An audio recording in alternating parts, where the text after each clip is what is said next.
사랑하는 예배자 여러분, 오늘은 어버이 주일입니다. 알고 계신 분도 있고 오늘 아셨던 분도 있을 것 같은데 한국 교회의 특징이 있습니다. 어버이 주일, 특히 5월이 되면 어린이 주일, 어버이 주일, 또 어떤 교회는 스승의 주일, 이렇게 다양하게 여러 주일들로 이렇게 삼아 가지고요. 그 말씀을 거의 일관되게 전합니다. 아이들을 귀하게 섬겨 주십시오. 아이들은 귀한 하나님의 자녀입니다. 어버이를 공경하십시오. 어버이는 우리에게 사랑을 베푸시고 길러주신 귀한 분들입니다. 스승님을 존경하십시오. 기타 등등 이렇게 계속해서 일관된 메시지들이 선포가 됩니다. 그리고 아마도 저희 강단 앞에도 이렇게 예쁜 꽃꽂이가 되어 있는데 꽃꽂이 카네이션들로 이렇게 화려하게 장식들을 합니다. 저희도 그런 같은 마음으로 이렇게 예배를 준비했는데, 저는 솔직히 오늘 전해지는 어버이 주일에 전해지는 내 부모를 공경하라는 이 말씀을 준비하는 데 있어서 질문 사항이 막 떠오르는 거예요. 오늘 여기 앉아 계신 분들 모두 성경의 말씀대로 선포되는 내 부모를 공경하라는 말씀이 다 따뜻하게 들리십니까? 내 부모를 공경하라는 이 말씀이 내가 거룩하게 지켜야 하는 기쁜 말씀으로 들리시나요? 근데 저는 그 질문에 퀘스천을 좀 그려봤습니다.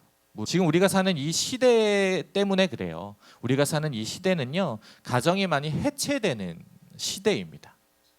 가정을 이루려고 하기보다는 가정을 좀 이렇게 해체시켜가지고 홀로 사는 것을 선택하는 사람들이 굉장히 많아지고 있죠.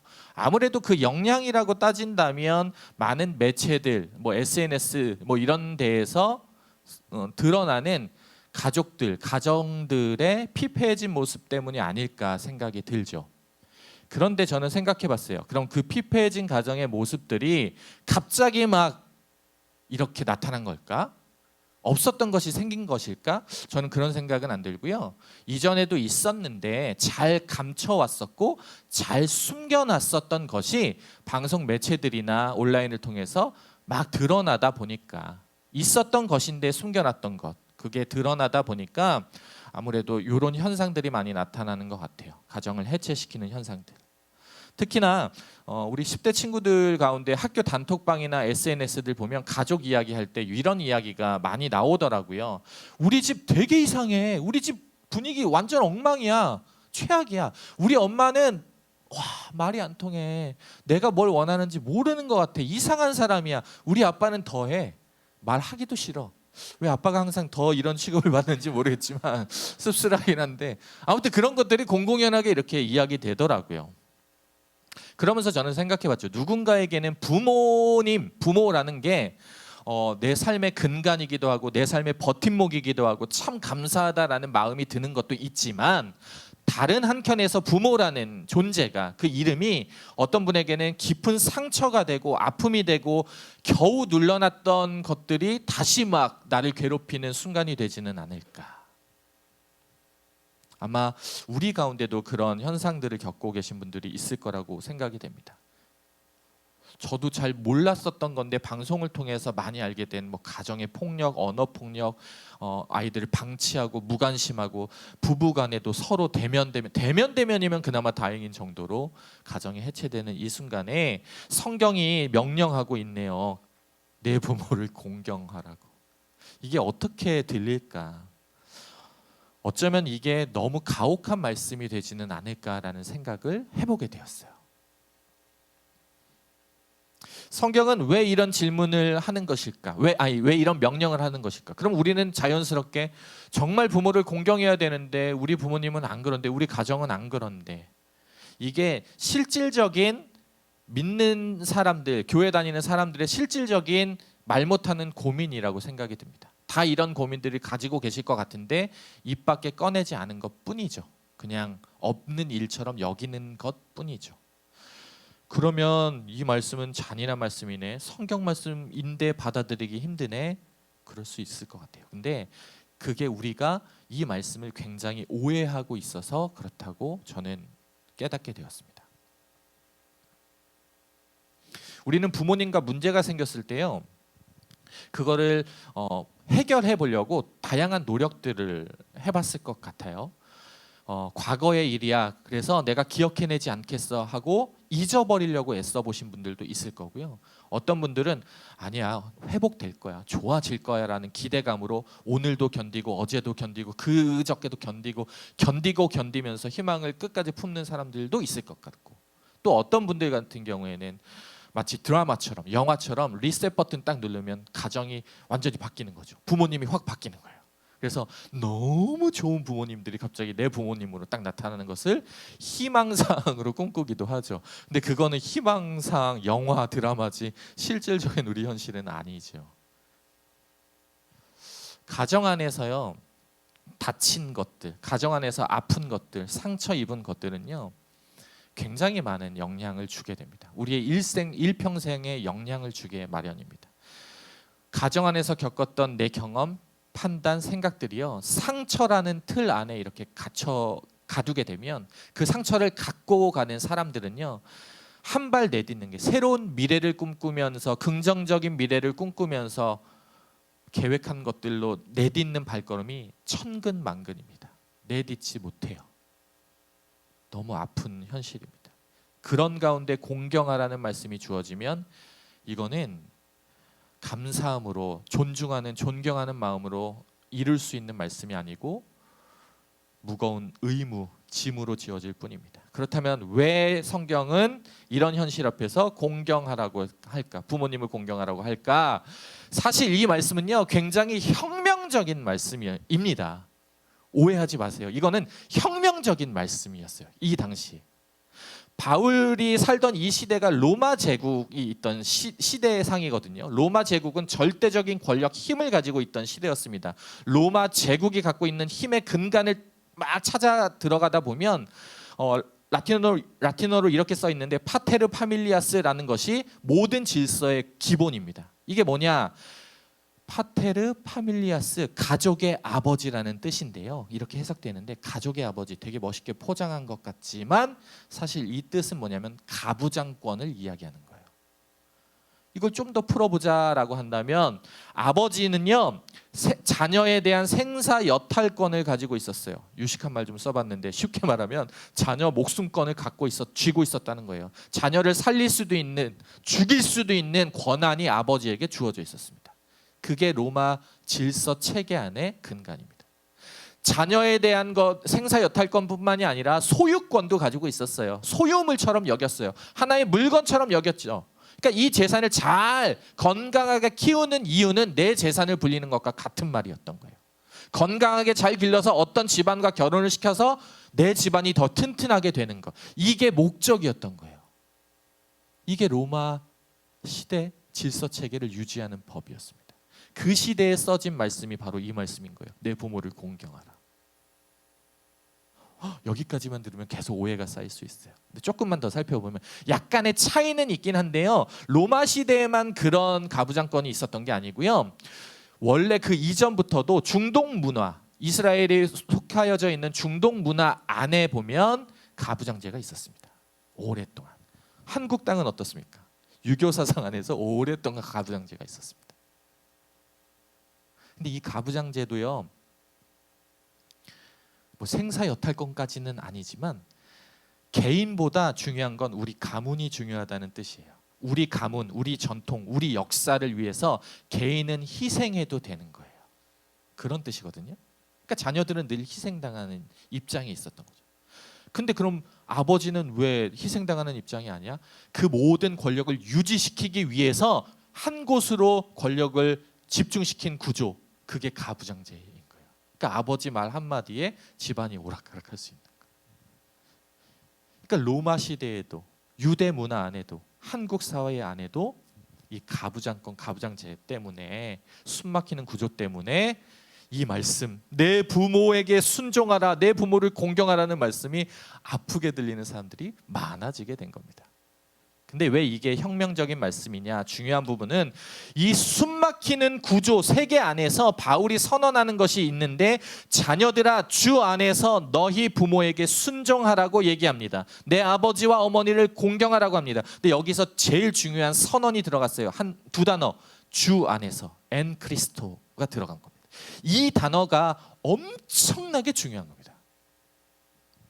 바울이 얘기한 이 단어는요, 단순하게 수식하는 단어, 수식어가 아니고 선언인 건데요. 주 안에서라는 이 단어 선언이요, 부모와 자녀의 관계를 완전히 뒤바꿔버린 거예요. 어떻게 뒤바꿨냐면요, 좀 전에 얘기했듯이 로마 시대 중동 문화에서는 가부장제가 최고라니까요. 부모님의 권위가 절대적인 힘이었어요. 그런데 그걸 그냥 인정은 해요. 바울도 그래, 알았다. 이 문화 자체, 세계 자체를 바꿀 수는 없으니까 부모에게 순종하는 것, 부모를 공경하는 것, 그래, 지켜, 인정해. 그런데 그 구조 위에 더 중요한 구조가 하나 있어. 그게 뭐냐? 하나님, 이 세상을 창조하시고 이 세상을 통치하시는 그 하나님의 권위 아래에 부모의 권위가 있다는 것을 말씀해 주는 거예요. 그러니까 부모의 권위가 이 세계를 지배하는 건 맞는데 이 세계조차도 하나님의 권위 아래에 있다는 것을 분명하게 밝혀주고 있는 거죠. 그러니까 부모의 권위가 아무리 뛰어나도 그게 하나님의 말씀에 반대가 되면 그거 중요한 거 아니야. 하나님의 말씀이 훨씬 더 강력한 권위를, 힘을 가지고 있는 거야.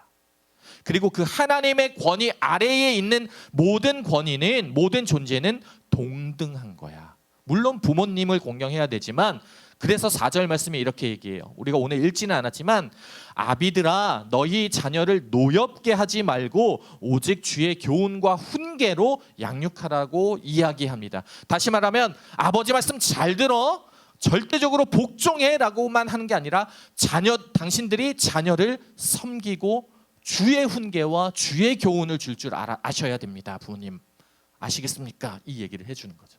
그러니까 하나님의 권위 아래에 있는 부모의 권위와 자녀의 권위가 동등함을, 동격됨을 이야기해 주는 거죠.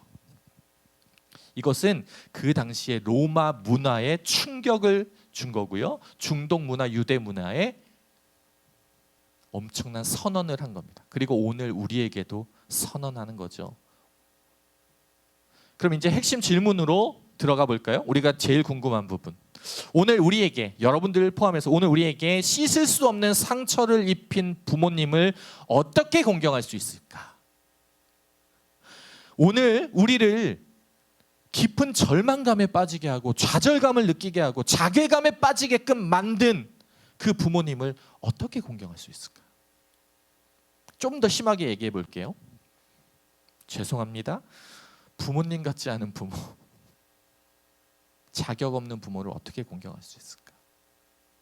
이게 딜레마처럼 느껴지지만 사실 바울은요, 굉장히 확실하고 명확하게 이야기를 해줍니다. 무슨 이야기냐? 부모를 공경하는 거 맞아요. 부모님을 공경해야 됩니다. 부모님의 말씀에 순종해야 돼요. 근데 그것이 부모님이 그만한 인격을 갖추었기 때문에 공경하라는 말씀이 아니고, 우리는 하나님의 권위 아래에서 하나님을 섬기는 자들이기 때문에, 하나님을 주인으로 모시는 사람들이기 때문에 부모님을 공경하라는 거예요. 조금 더 풀어볼게요. 다시 말하면 부모님께 도리를 다하는 것, 예의를 지키고 예법을 지키고 예절을 지키는 것, 그거를 최선을 다하라, 이것도 맞는 말이지만 왜 그렇게 해야 되냐? 내가 주님을, 예수님을, 하나님을 경외하는데 그게 어느 정도로 경외하는 것인지 부모님을 대상으로 시험대에 놓여 있다, 이 말을 하는 거예요. 현실적인 문제 앞에서. 그러니까 다시 말하면 내가 하나님을 얼마나 사랑하는지 그 사랑의 표현을 부모님에게 동일하게 하라는 얘기예요. 어떻게 그렇게 할 수 있어? 나한테 상처 입힌 사람인데, 나에게 절망감과 자괴감을 준 사람인데 어떻게 그렇게 할 수 있어? 다시 말하면 부모가 어떠하기 때문에 우리가 공경하는 힘을 낼 수 있는 게 아니라, 예수님이 나를 살리신 분, 살 수 없는 존재, 죄를 덕지덕지 붙이고 있는 나인데 늘 나를 상처 입히고 나는 보잘것없다, 내 존재 자체도 부정하게 만드는 이런 상황에 빠진 내 모습인데, 이런 나를 위해서 이 땅까지 오셔서 자기 목숨을 내어주시면서 너 살아야 돼, 나 너 살리러 왔어 라고 하시는 그 사랑이 내게 느껴진다면, 그 사랑이 나를 살렸다는 것이 믿어진다면, 그 사랑이 내 안을 가득 채우고 있다는 것이 느껴진다면, 그것이 차고 넘쳐서 흘러 넘칠 때 그 사랑 가지고 부모님 공경하라는 거예요. 그러니까 다시 말하면 예수님 사랑이 내게 있는지 없는지를 내가 알아야 하는 거예요. 그걸 아느냐 모르느냐에서 부모님을 공경할 수 있는지 없는지가 드러난다는 것이죠. 공경이라는 것은, 순종이라는 것은 내가 힘을 억지로 쥐어짜내서 해야 할 의무가 아닙니다. 의무 아니에요, 여러분. 근데 내 안에 계신 주님의 사랑이 어떻게 표현할 수도 없이 너무 커가지고 사랑이 가득가득, 그 은혜가 가득가득하다는 것이 조금 느껴지면, 알게 되면 그 넘치는 사랑으로 부모님을 공경해 볼 수 있기 시작하는 거예요. 그 과정이 우리에게 꼭 필요하다는 겁니다. 저는 다시 말하면 예수님이 나를 위해 이 땅에 오셨고 이 땅에서 나를 끔찍히도 사랑해 주셨고 자기 목숨을 내어주면서 나를 사랑한다고 고백해 주셨고 나를 살리기 위해서 죽음까지도 마다하시지 않은 그 사랑이 있다는 것, 그 자체가 우리에게 유산으로 물려졌다고 믿습니다. 거룩한 유산, 오늘 제목이기도 한데요, 우리에게 있는 거룩한 유산은 바로 예수님의 삶 그 자체입니다. 예수님이 목숨을 다해서 우리를 하늘 가족 삼아 주셨고, 가족 삼은 우리에게 이 땅에서 하나님을 얼마나 사랑하면서 살았는지, 이 땅에서 살 때 하나님의 말씀을 어디까지 순종했는지, 이 땅에서 살 때 하나님의 명령이, 하나님의 선포가 어디까지 진행됐는지, 다시 말해 내 목숨 내어줘야 돼요 아버지? 알겠습니다. 순종하셨던 그 삶을 하나하나 꼼꼼하게 다 보여주셨던 그것이 우리에게 남아있는 거룩한 유산인 줄로 믿습니다. 그 유산이 오늘 우리에게 있는 거죠. 그리고 그 거룩한 유산이 내게 있다는 것이 깨달아지면 그때부터 무슨 일이 일어나냐? 사랑을 흘려보내는 일이 가능해지고, 사랑을 흘려보내면서 감사가 풍성하게 나타나는 겁니다. 와, 나한테 이 정도의 사랑이 있었구나. 와, 내가 사랑 못 줄 수 있는 사람이었는데, 사랑 아예 안 주는 사람이었는데 사랑을 줄 수밖에 없구나. 왜? 나한테 예수님의 사랑이 넘실넘실 되고 있는 것을 알게 되니까. 그때 감사가 함께 넘치는 것이죠. 지금 당장 생각해 봤을 때 나는 부모님께 감사할 게 없는데 생각이 들 수도 있어요. 아니면 요즘 나는 부모님과 관계가 조금 대면대면한데, 혹은 부모님과 관계가 누가 봐도 형편없는데 할 수 있어요. 또 부모님 생각하니까 옛날부터 나를 괴롭혀왔던 과거의 기억들, 쌓였던 것들이 감사하기에는 거리가 너무 먼데 하실 수 있어요. 근데 그럼에도 감사할 수 있을까요? 네, 감사할 수 있습니다. 왜냐하면 우리의 감사의 뿌리가 어디에 닿아 있냐면 내 안에 살고 계신 예수님의 생명에 맞닿아 있기 때문입니다. 나를 죽기까지 사랑하셨던 그 사랑의 근거가 내 안에 살아 숨쉬고 심장이 막 뛰는 것처럼 그렇게 계속 살아있기 때문에 나는 감사할 수 있고 부모님을 공경할 수 있고 순종할 수 있게 되는 것이죠. 오늘 설교를 들으면서 어떤 생각을 하셨을까 궁금하긴 합니다. 근데 저는 한켠으로 또 이런 생각도 있지 않을까 싶어요. 그래서 나보고 어떡하라고, 당장 달려가서 감사해요, 부모님 사랑해요 하라고? 못하겠는데? 충분히 그럴 수 있어요. 저는 그렇게 하라고 말씀드리는 게 아닙니다. 말씀을 묵상하면 묵상할수록 분명하게 이 사실을 알아야 되는 건데요, 뭐냐면 지금 이 자리에 부모님과의 관계 때문에 어려우신 분들이 있을 수 있죠. 그 아픔, 그 상처들이 떠올라서 힘들 수 있죠. 그거 억지로 꺼내놓고 내려놓으라 이렇게 말씀드리는 게 아닙니다. 상처가 여전히 있는데 어떻게 그걸 함부로 쉽게 내려놓을 수 있겠어요? 그 무게가 나를 짓누르고 있는데 내가 어떻게 자유로울 수 있겠어요? 두 가지 위로의 말씀을 꼭 전하고 싶은데, 하나는요, 지금 감당할 수 없는 고통 속에서 있는 중이라면 자기 자신을 위해서 먼저 부모님과 거리를 두는 선택을 해도 괜찮다 말씀드리고 싶어요. 무슨 말이냐? 나쁜 얘기 같은데? 아니요. 무슨 얘기냐면 우리 주님이 날 살리신 우리 주님이 고통 속에 있는, 상처 속에 있는 나를 무조건적인 폭력 속에, 무조건적인 아픔 속에, 함부로 여김당하고 무시당하고 막말하는 그 현장 속에 방치되기를 원하지 않으세요. 주님께서는 나를 살리기 위해서 자기 목숨을 내어주신 분인데, 그 분이 나를 함부로 여기는 그 현장 가운데 내버려 두기를 원하지 않으세요. 그러니까 우리가 해야 될 건 뭐냐면, 먼저 주님 안에서 내가 사랑받은 주님의 자녀라는 것을 믿게 해달라고 간절하게 기도하세요. 기도하며 주님을 붙드세요. 부모님과는 거리를 두시고 주님과 거리를 더 가깝게 두셔야 하는 겁니다.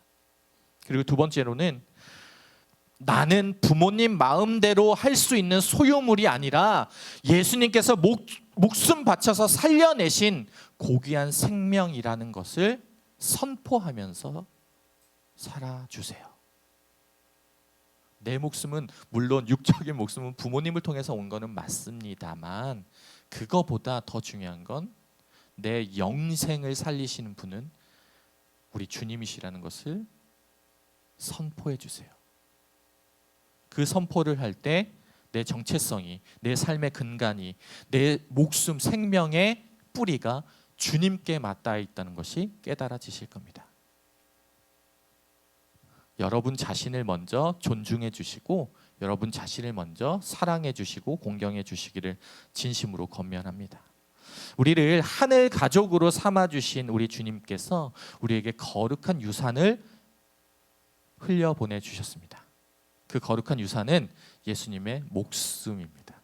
목숨으로 살려낸 내 생명이라는 것을 선포하면서 살아가는 모든 예배자들 되시기를 진심으로 축복합니다.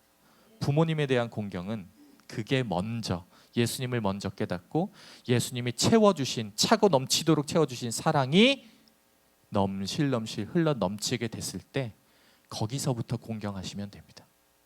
그래도 늦지 않습니다.